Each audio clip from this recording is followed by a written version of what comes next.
Workplaces, living rooms, WhatsApp groups around the world, football fans will be arguing about who would make their combined 11 from both sides. So we're going to do the same with Jay Bothroyd, John from Blue Lions TV and Christian Ty as well. Good morning to you all. Right, the rules are simple. If everyone is fit for both clubs, what would be the best starting lineup? And we've gone for a 4-2-3-1 formation, or 4-3-3, however you want to see it. Right, first of all, we'll start with the home team. So, John, goalkeeper, who would be in goal, Sanchez or Raya?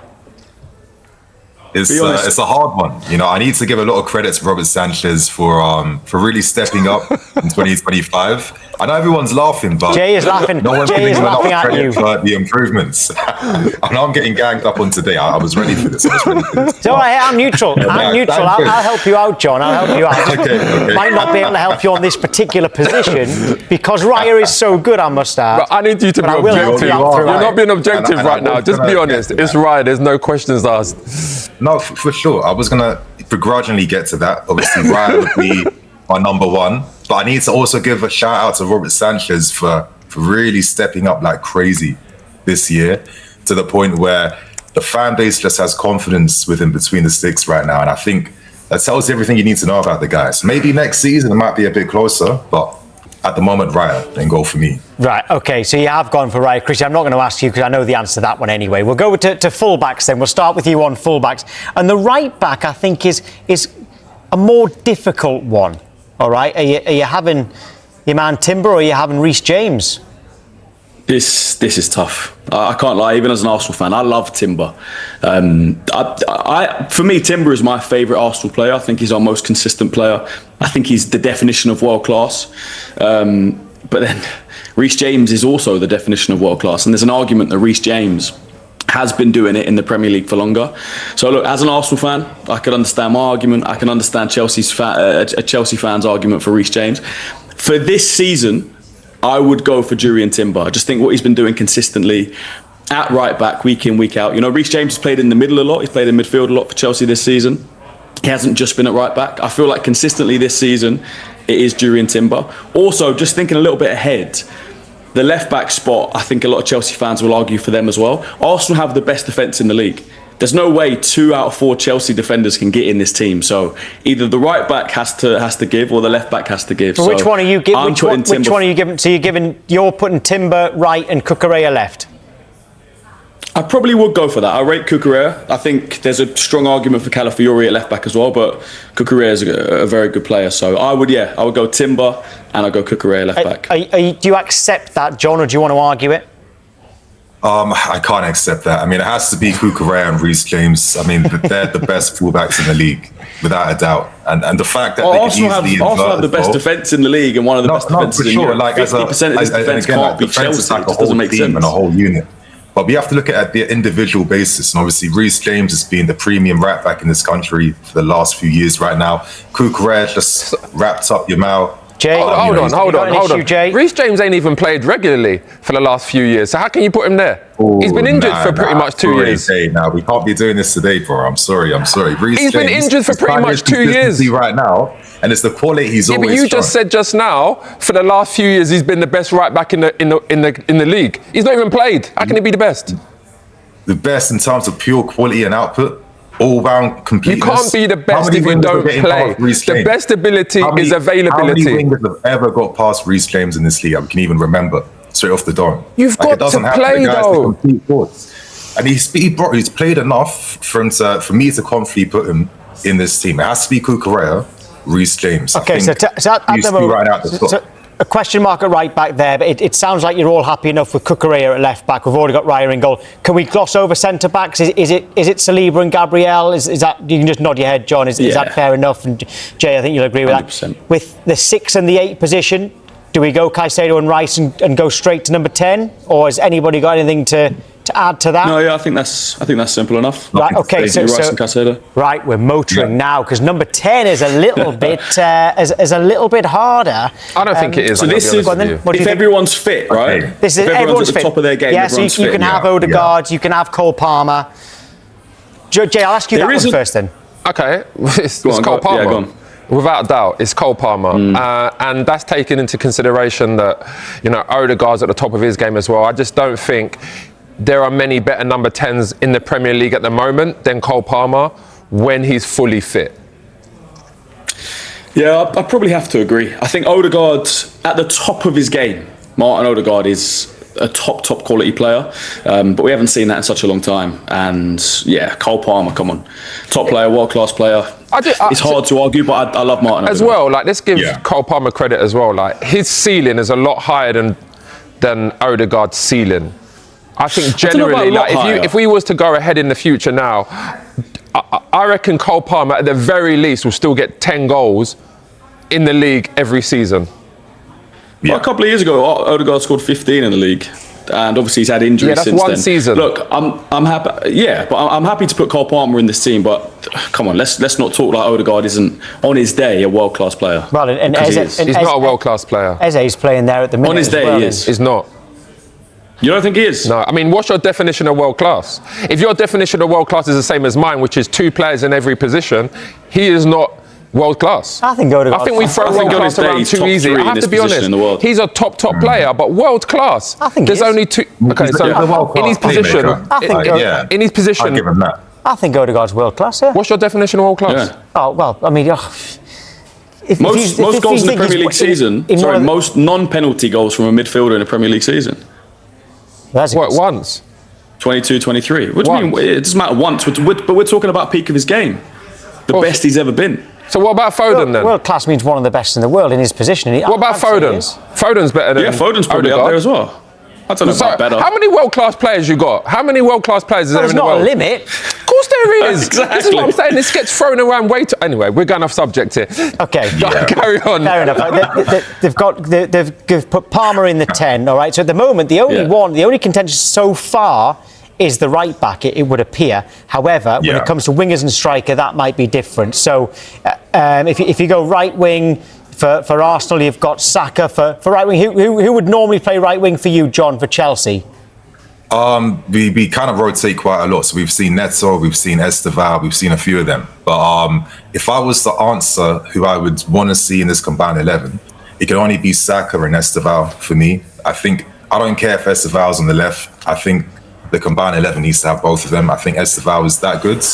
I've been thoroughly impressed by this kid's talent. So that means there's no Eze, though. If Saka's right and Esteval is left. Sorry, Tom. This guy's trying to wind me up. He don't even start for Chelsea week in, week out. How can you put him in the combined best 11? We're going for pure talent, are we? No, we're not going for... No, you're going for pure potential. Potentially, yes. No. He doesn't play week in, week out for Chelsea. How can you put him in this team? I get that's the frame of argument for you, but for me, I'm just going for pure talent. And Esteval, listen, he's simmering behind the scenes for a reason. We want to just get him to kind of acclimatise with his physicality to the league. But let's not mistake, whenever this kid is on the field, he leaves a mark. He's the best player. And John watches him more than us. John watches him more than us. But Christian... And statistically, him and Saka are quite similar in terms of goal output and assists already so far this season. And obviously, Esteval started less games, as you're saying, in the league. But again, I'm just going to go for pure talent. I sound a bit crazy, but I just need to stand by what I'm saying. You do. Not a bit. Not a bit. Combined 11 would not feel right if I didn't have Esteval and Saka together. Okay, I think Jay, did you go Eze left ahead of like... Yeah, I went Eze. I want Eze on the left. What did you say, Christian? Saka on the right, obviously. I think Esteval's a good player, scored a great goal against Barcelona. But like Jay said, he hasn't been starting week in, week out for Chelsea. He's just coming into the team, just beginning to show that consistency. I think he will be a great player, but I don't think you can put him in this combined 11 just yet. I'd actually go Trossard. If we're talking this season, I'd go Trossard on the left. There's an argument that he's been Arsenal's... No, but we're not talking about just this season. We're talking about at their very best, because obviously Palmer's injured, right? So we're talking about at their very best, all available. You can select anyone. It's even hard to put Eze on the left, though, because he's not really a left winger. He hasn't really played there at his best for Palace. At their best on the left, I'd probably go still Trossard. Okay. So especially bringing this season into account as well. That one's a debate. That one's a debate. I'll give you that. That's a debate for sure. Okay. I don't know. At their best, you could argue Martinelli as well, but... I hear that, but I mean, listen, Esteval for his national team, 3 man of the match awards. He's that good. He's forced Ancelotti to change the system up. to incorporate him, and he's been the star guy ahead of Rodrigo Vinicius. I know he's just come here. It was the last 3 games again. It was the last 3 games again. No, I get it. In terms of the storyline, it's very fresh. And you're going on like this is not Brazil, by the way. No, for sure. But like in terms of the storyline, it's new. But in terms of just pure talent, bro, you're talking about potential. You're talking about storylines. You're talking about all kinds of stuff now. Yeah, and I'm talking about the results we're seeing on the field right now. It was typified with that game against Barcelona. Bro, you're writing these stories like Roald Dahl. John's marvellous medicine. Right, okay, we'll go on to striker, because left wing, you've got 3 different answers for the left wing there. So, striker, Christian? Well, I'll go Victor Gyökeres. I think the form he was coming into especially in that Burnley game when he got injured. But I think if you're talking at their best, last season he was the most prolific goal scorer in Europe. So it wasn't in the Premier League, and that can be an argument. But at his best, the guy won the Gerd Müller Trophy at the Ballon d'Or. He's a top quality goal scorer. Yeah, I'm going to be honest with you, because obviously I think I'm the one that's being very objective today. Okay. It's not Gyökeres. Gyökeres, as much as he scores goals. It's not João Pedro. Come on. I think it has to be at his best. It has to be João Pedro. Pedro's a very good player, but come on, man, at his best at Brighton, he was a decent player. He wasn't a world class. He wasn't like a top quality player. But he barely even got in the team. And Welbeck was fit. Gyökeres is not world class either. Gyökeres is not world class either. No, I'm not saying he's world class. But who would I choose? Listen, let me just say this. João Pedro, at his best in the Premier League, he has performed better than Gyökeres. So that's why he has to be in the Premier League team. Has John got 11. Has John got João Pedro, by the way? We're kind of assuming. Who have you gone for, John? Hey, I'm going to be really honest. I think this is really, really hard. I've been struggling to kind of think who I'm really going to pick. Obviously, João Pedro, he's played in many different roles in the Premier League, like as an attacking mid for most times at Brighton. Obviously, coming to Chelsea, he plays that more deep line forward role, and he's been quite good. But then, like, using your argument, Jay, obviously, are we comparing Gyökeres like throughout his entire career or like Premier League career? No, but I think we have to talk about. I think we have to judge him on the Premier League, because listen, the Portuguese league. There's no disrespect. I'm not disrespecting Portuguese players, because they are top players, and the national team, great team. But ultimately, the Portuguese national team, voted by Opta based upon stats, are not even in the top 4. So can we say that he deserves to be there ahead of a player that's been in the Premier League, scored, done well for Brighton, got his move to Chelsea? Okay, he hasn't played as well as we're going to have to wrap. Liked of, but we're going to have to wrap. You've put your arguments forward very, very well. You've all agreed on Raya in goal. You've argued over Timber and James at right back, Cucurella as left back, Saliba and Gabriel the centre backs, Rice and Caicedo in the middle, with Palmer at number 10. Saka is definitely on the right, and you've argued between Trossard, Eze, and Estevao for left wing. And I think might have just gone for João Pedro up front. I think it's a debate. It's a debate. It's a good one. It's a debate. It's a good one. Yeah. Okay, all right, Christian, John, thank you very much. It's always good fun to do that. And everyone at home, let us know what you think. First against second in the Premier League this weekend. You'll be able to see this mouth-watering clash between Chelsea and Arsenal. Sky Sports Premier League, 4 p.m. on Super Sunday. Another big result in the Champions League this week that I'm not sure if that many would have expected, or at least our Stuart Robson. Chelsea thrashing Barcelona at Stamford Bridge by 3-0. And this weekend, it's another big task for Chelsea, as it's the small matter of a London derby, as Arsenal will be facing Chelsea this weekend. And these are the predictions. Everyone except for Frank Leboeuf, shock, have gone for an Arsenal win. Craig? Well, it's pretty simple, really. Arsenal are a better side, better in every position. Chelsea was a really good result against Barcelona, but Barcelona are horrendous defensively. Arsenal not. I think Chelsea can cause them some problems. I think midfield's going to be really interesting, because Chelsea are strong in there, got some good players. Maybe Reece James will step in again. Who knows? Caicedo, Zubimendi, Enzo Fernandez, Declan Rice was great the other night again. Really dynamic. I think the midfield's going to be key for them. Can Saka push back Cucurella? All that sort of stuff. Can he? These one-on-one battles. But ultimately, Arsenal are stronger in every position. I'm just going to pick Craig up on one position. Okay. One position I think that Chelsea is stronger. Caicedo, I think, is a better player than Zubimendi. But in all the other positions, I think you're absolutely right. Yeah, I'm not.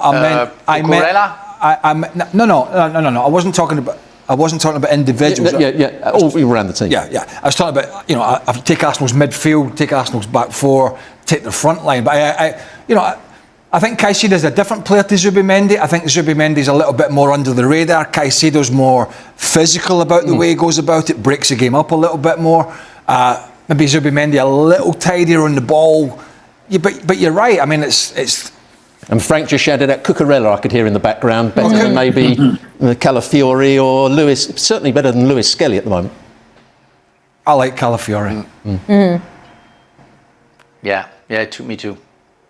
Frank, you went for Chelsea, though. The thing is that, yes, I went for Chelsea because, I should have gotten the same result as you did, guys. Because when we all predict the same thing, normally it happens the opposite. But realistically, I don't want no race.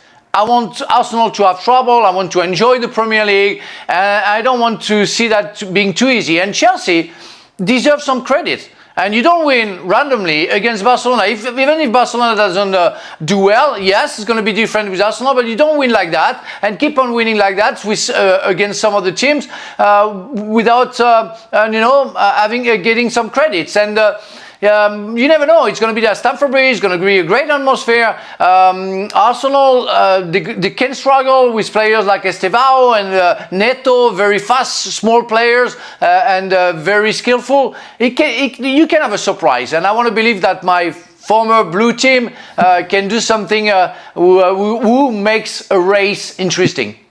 Darky, how impressed were you by Chelsea against Barcelona this week? Very impressed. I thought they absolutely battered Barcelona and completely exposed that high line, that they were playing a high line without any pressing going with it, which I think compounded Barcelona's problems in the game. That's another issue. I think Chelsea-Arsenal, it's an interesting game. I'm predicting Arsenal because they keep finding a way to get things done. They can win in different ways, as Stuart was saying earlier on in the programme. I do think Chelsea are coming of age, so my prediction isn't a completely confident one. I'm just thinking of that recent game where Sunderland gave the Arsenal defence a few problems in that 2-2 draw. So I think it's going to be a very tight game, not much in it at all, but the way Arsenal have gone this season, you probably always want to be on them. Could Chelsea win? Yeah, sure. Get it, people make comparisons. Lamine Yamal's playing Estevao. Estevao's a great young player. Lamine Yamal's already won the Euros. He's already won the Spanish League. He's won the Spanish Super Cup. You could argue he could have won the Ballon d'Or, but Dembele was a... And you and I watch him most weeks. We've seen him have absolutely magnificent games week in, week out. They were 2-0 down in the final Clásico last year, and not quite single-handedly, but he just dragged this Barcelona team back in the Clásico to I think it was 4-3 in the end. Ian was there. It was just magnificent. So he has done it as a youngster. Now, has he gone off the ball a little bit or off the boil slightly? I think the answer is yes. Now, Robbo, you did the game last week against Athletic Club, and he's maybe starting to overcomplicate it a little bit. Yeah, and I think he's put pressure on himself with all the things that happened with the Spanish team and not going there, and the club haven't helped that. And I just thought the really good players, and he's a great player. You use the skill and your technique in moments where it matters, in and around the box. He was doing it on the halfway line, getting caught on the ball. A great coach that I played on, John Cartwright, used to say, don't play your ace all the time. Keep it back, and then when you need it, when it's the most important time, then throw your ace down. And that's what I think Yamal's just got to start to do a little bit more. Well, Darky, you know that we watch Barcelona week in, week out under a magnifying glass with our La Liga coverage. And I think both you and Robba pointed out the fact that it's not just that they lost against Chelsea in the Champions League. It's how they lost against Chelsea in the Champions League and how other teams, even domestically, have been figuring out a way around them, especially when they can't always outscore all of their opponents. So is Barca's season, both in Europe and domestically, looking like it's a bit in danger? Maybe not domestically, because I'm not sure too many of the teams in La Liga will be able to exploit them in the way that Chelsea did. But against the top teams coming to the knockout stages of the Champions League, and we assume Barcelona will be in that competition at that stage. Yeah, I think they're going to have a problem because people are going to play, pacey types against them who'll just get in behind and exploit that. I mean, and there was one quite worrying bit, wasn't there, where Neto was in a foot race with Kubasi and completely left him for dead. So, is the recovery speed there as well when you're playing that high line? Yeah, I mean, it's something for Hansi Flick to think about, but I think he's thought about it and he's going to stick with exactly the way they play. Just going to pick up on something Darky said there, and we were talking about it before the show. Remember, they lost 4-1 to Sevilla, and Sevilla were just cutting them open at will. And the game that you and I watched, Celta Vigo, the first half, it was some of the worst defending. So even teams in La Liga, as Stevie Nicol called it, Keystone, even teams in La Liga are now finding ways, the lower teams are finding ways to break them down. The Sevilla game was earlier in the season, wasn't it? And it was equally as embarrassing. And you thought, well, that's the eye-opener. That's the moment. If Sevilla are doing it against you, you've got a problem. That's the moment where they're squeezing up and others are on. You think, right, okay, it's not wholesale changes, but it has to be some subtle changes, and they haven't. And then you have Hansi Flick coming out. And I don't know Hansi Flick. I never met the guy, but I like watching these teams play. If I'm a neutral, it's great entertainment. Exactly. Oh, absolutely. But when you're hiring and firing and you're under pressure.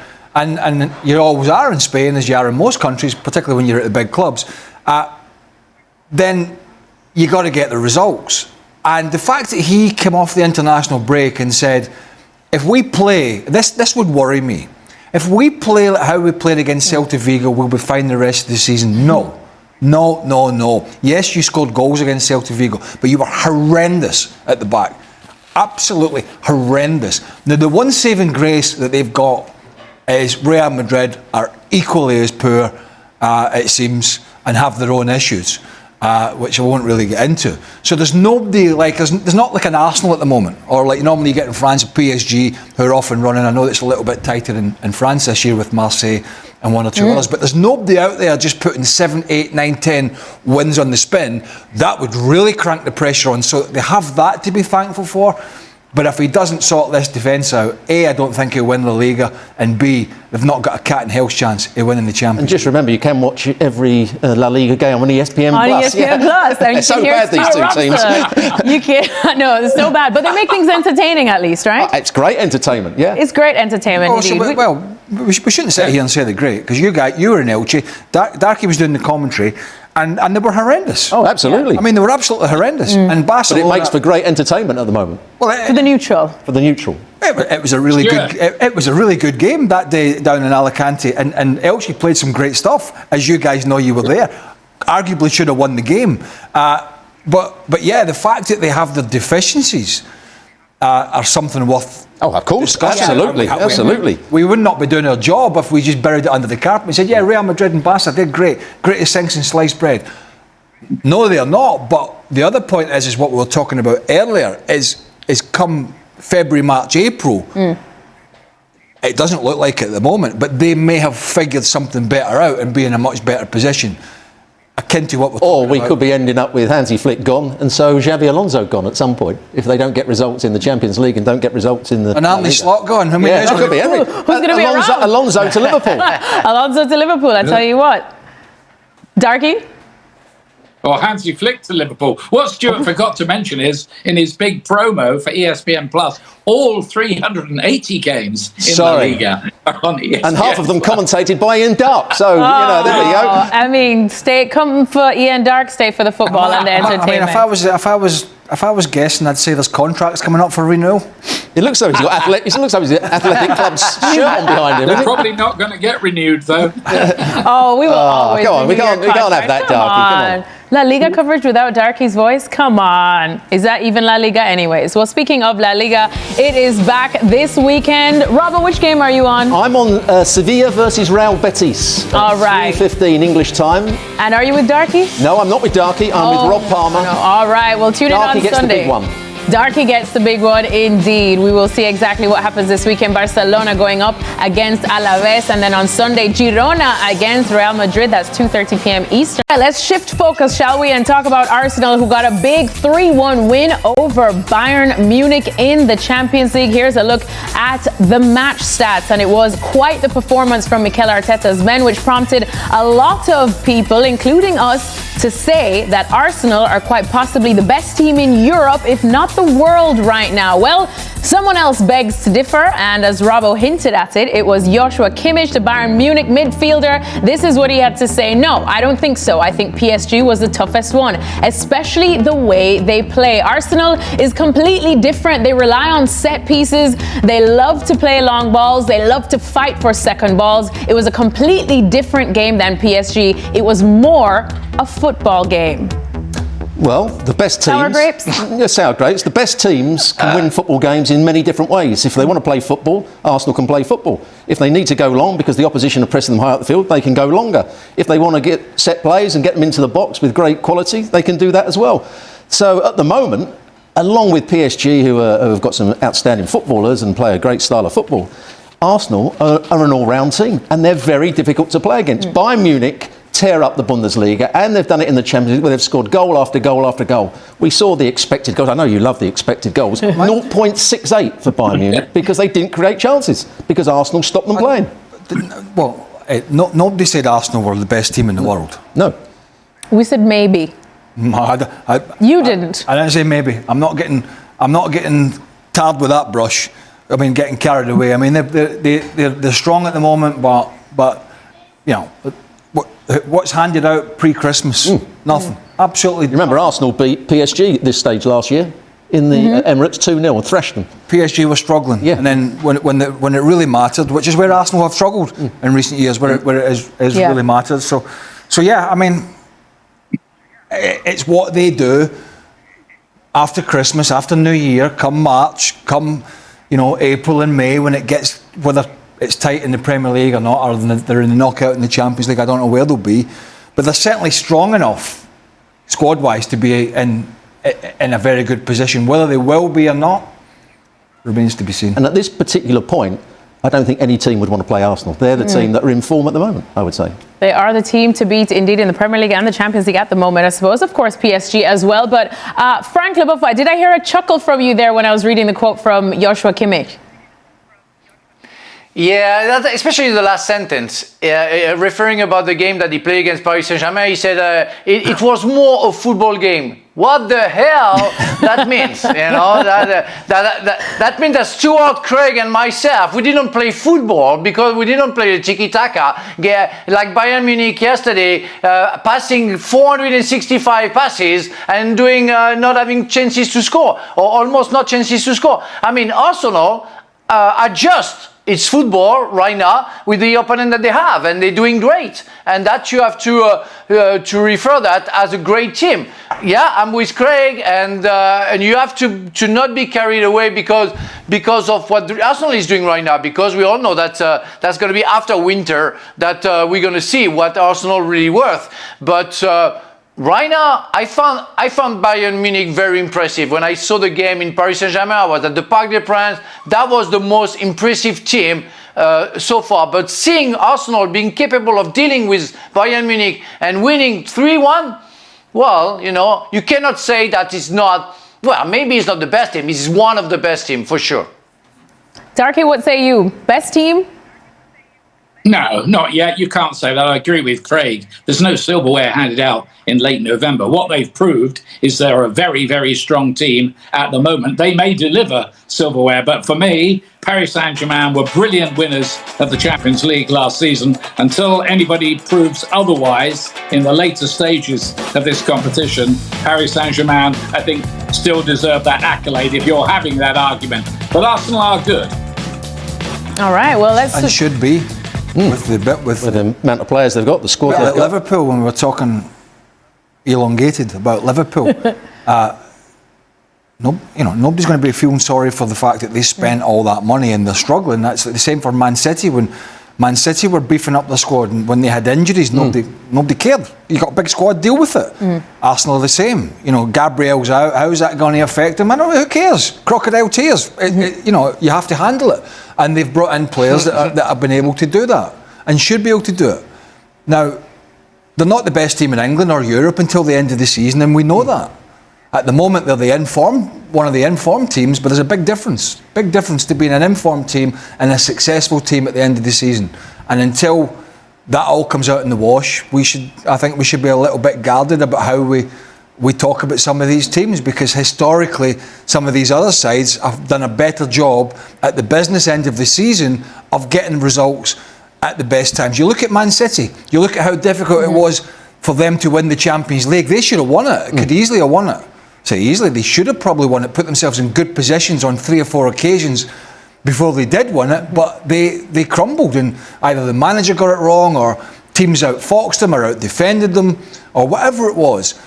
Just pinpointed the weak areas of the team, and they struggled to get over the line when many people thought, right, they're going to dominate Europe and England for many a year, and they couldn't. There was 3 key words that I think 3 of us used. At the moment. At the moment. At the moment. That's all we can say. At the moment. Darky? Yeah, exactly that. At the moment, I can't answer that. Sorry. No. For me, yes, for me. But at the moment, but remember last season, I think Liverpool were first. They were on fire, and it was November.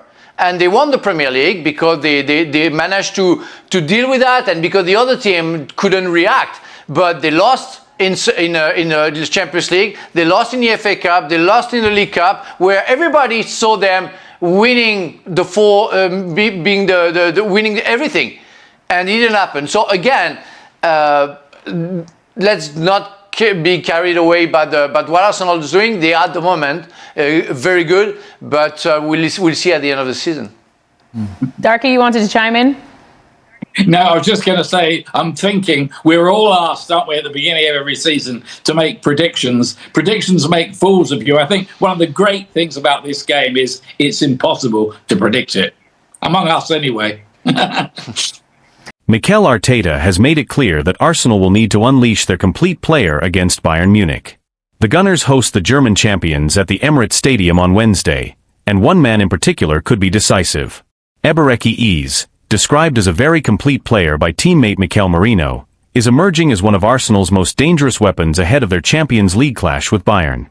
The 27-year-old announced himself in North London with a stunning hat-trick in his first derby since arriving in a £67.5 million move from Crystal Palace. His 3 brilliant goals dismantled Tottenham, and truthfully, he could have scored even more. Merino believes every one of Arsenal's 8 summer signings has lifted the squad's level, helping the team build a 6-point lead at the top of the Premier League. But Wednesday's matchup is different. Bayern Munich, the reigning Bundesliga champions, represent the toughest test yet for Arteta's side. Speaking after the win over Spurs, Merino praised Eze's qualities and hinted at the impact he could have in such a high-stakes European battle. "We've brought in a lot of players who can make a difference. But you can see that other teams have spent big as well," the Spain international said. "Individual brilliance can win matches, sure, but in the end, it's the team that matters. If you have great players who don't connect, that's a problem. The good thing about this group is that everyone thinks about the team first." When asked about Eze specifically, Merino didn't hesitate. "I think he's incredibly complete. He can dribble, he can pass, and his technical quality is outstanding. In Spain, we always talk about players who can connect with others. He has that naturally. He grew up with that instinct to link play, move the ball, and build relationships on the pitch. He also has the mindset to get involved, demand the ball, and influence the game. At the same time, he's strong, he can take players on, and he can finish. He's a truly complete signing." Merino also touched on how the modern game often reduces players to simple numbers. "These days everyone judges players by goals and assists, that's just how it is. But as footballers, we see the deeper qualities he brings, the technique, the movement, the intelligence. Even in training, you can tell immediately how special he is. Yes, he's scoring goals, but he's much more than that. He's an exceptional player, and we're incredibly lucky to have him. He can play in several positions and adapt to different systems. He's been a huge addition for Arsenal." Beyond the technical qualities, Mourinho believes Iza's attitude, and the healthy competition within the squad, will be crucial in Arsenal's title push. You can hear the calm in Eberechi's voice and see it in the way he carries himself. He's confident, grounded, and every morning we sit together in the sauna at the training ground and talk about everything, he added with a smile. He's a great guy, already fully integrated, and we need players like him. Competition is fierce. There's so much quality in this squad. That's exactly what the manager wanted, as many top players as possible, all ready to play. It makes his decisions tough, choosing who starts and who doesn't, but it also pushes every one of us to give our best in every session. And that's why we're improving as a team. As Arsenal prepare for Bayern's arrival, Arteta is facing one of the most delicate balancing acts of the season. The squad is healthy, competition is fierce, and expectations have never been higher. But behind the scenes, there is a growing sense that Iza's versatility and calm presence may be essential against a Bayern side known for controlling the tempo in big European nights. Arteta himself has hinted at Iza's importance without naming him directly. After the Tottenham victory, the manager spoke about the need for players who can break pressure, dictate rhythm, and stay composed when the game becomes chaotic. Those inside the club believe those comments were aimed at Iza as much as anyone. The coaching staff has been particularly impressed by how quickly he has adapted to Arsenal's positional play structure, a system that demands far more tactical discipline than what he was used to at Crystal Palace. Analysts at the club point to his growing influence not only in the final third, but also in build-up phases, where his ability to glide past pressure could help Arsenal bypass Bayern's aggressive midfield line. There is also an awareness that Bayern's fullbacks tend to push high, leaving spaces between the lines. Iza's skill set, sharp turns, deceptive acceleration, and precise final balls, could be exactly what Arteta needs to exploit those gaps. Outside the club, pundits have already started circling Wednesday's match as a defining moment for the £67.5 million signing. Some believe that if Iza can impose himself on a Champions League quarter-final against Bayern Munich, it will confirm his arrival among Europe's elite creative players. Former players have echoed that sentiment. Several ex-Arsenal figures, speaking on television over the weekend, highlighted the need for someone who can change the temperature of the match with a moment of calm or an unexpected burst of creativity. Iza, they argued, is one of the few in the squad capable of both. Meanwhile, Bayern Munich come into the match with their own confidence. Their midfield trio has been one of the most dominant in Europe this season, and they have shown a repeated ability to suffocate opponents early. That dynamic is precisely why Arteta may lean on Iza's composure. When the game tightens, Arsenal will need a player capable of slowing it down, protecting the ball, and finding solutions in tight spaces. Within Arsenal's dressing room, Mourinho's praise reflects a broader consensus. Senior players have reportedly been struck by Iza's humility and work ethic, qualities that have helped him integrate seamlessly into a squad that already had strong internal chemistry. Staff members describe him as someone who never forces the game, and lets the match come to him, characteristics that could prove invaluable in a high-tension Champions League tie. As kickoff approaches, the narrative surrounding the match has shifted. What began as a test of Arsenal's resilience has quietly become a spotlight on whether Iza can elevate them in Europe the same way he has in the Premier League. For Arteta, the equation is simple. If Arsenal are to overcome Bayern, they will need more than intensity. They will need control. They will need creativity. And increasingly, they will need the completeness Iza brings to every phase of the pitch. Whether he starts in a wide role as a floating midfielder, or even as an interior playmaker, the expectation is the same. Iza will have to find the spaces others cannot, and influence the game in ways that statistics alone will not capture. The stakes are high, the opponent is formidable, and the spotlight is intense. But within the walls of London Coney, the belief is growing that this is exactly the kind of stage Eberechi Iza was signed for. Martin Odegaard is nearing a return to action after suffering a medial collateral ligament injury in Arsenal's 2-0 win over West Ham earlier in October. Yet, 3.5 years after Mikel Arteta named him captain, the Norwegian finds himself in an unfamiliar position. His place in the starting lineup is no longer guaranteed. For the first time since joining the club permanently from Real Madrid in August 2021, there is real debate over whether he remains an automatic choice for Arteta's 11. Odegaard, now 26, has been central to Arsenal's resurgence under Arteta, the conductor who shaped the team's rhythm through some of their most fluid football. But this season, the Gunners have been forced to navigate long stretches without their captain, first due to a shoulder issue that kept him out of 4 matches in September, and then because of a knee collision with West Ham's Crescencio Somerville that sidelined him again. And during his absence, something significant happened. Ebereki Eze stepped into the spotlight. Eze's sensational hat-trick in the North London Derby has complicated the picture. Now thriving in a central role, the England international has given Arsenal a different kind of presence around the edge of the box. A blend of unpredictability, directness, and two-footed confidence that opponents struggle to contain. He may not control games with the same metronomic precision as Odegaard, but he offers a spark, a willingness to take risks at moments when Arsenal need a jolt of creativity.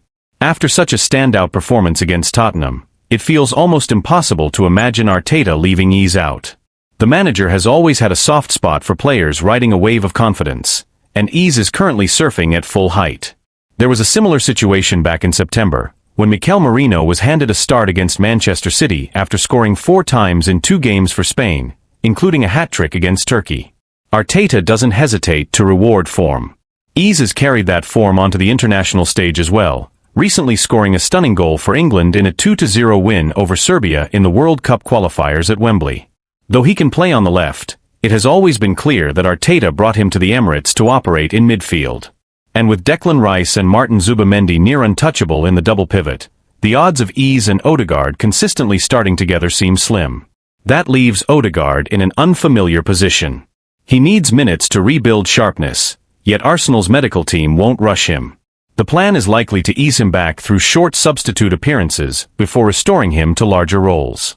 But even once fully fit, Odegaard faces genuine competition, because Eze has shifted the landscape. His arrival has raised the team's ceiling, and his performances have earned him the right to keep his place. Before the dismantling of Tottenham, Eze had scored only twice for Arsenal, one against Port Vale in the Carabao Cup and another versus his former club Crystal Palace, a clever finish that sealed victory. Now with 5 goals across all competitions, he sits just 1 behind Odegaard's total from last season, when the captain made 45 appearances. Odegaard's 2023-24 numbers were outstanding: 11 goals, 12 assists, influence written across every competition. That is the standard he must match again if he wants to reclaim his spot, because Eze is hungry, confident, and eager to impress ahead of next summer's World Cup. Arteta will insist that Arsenal need both players at their best if they are to meet their ambitions in the months ahead.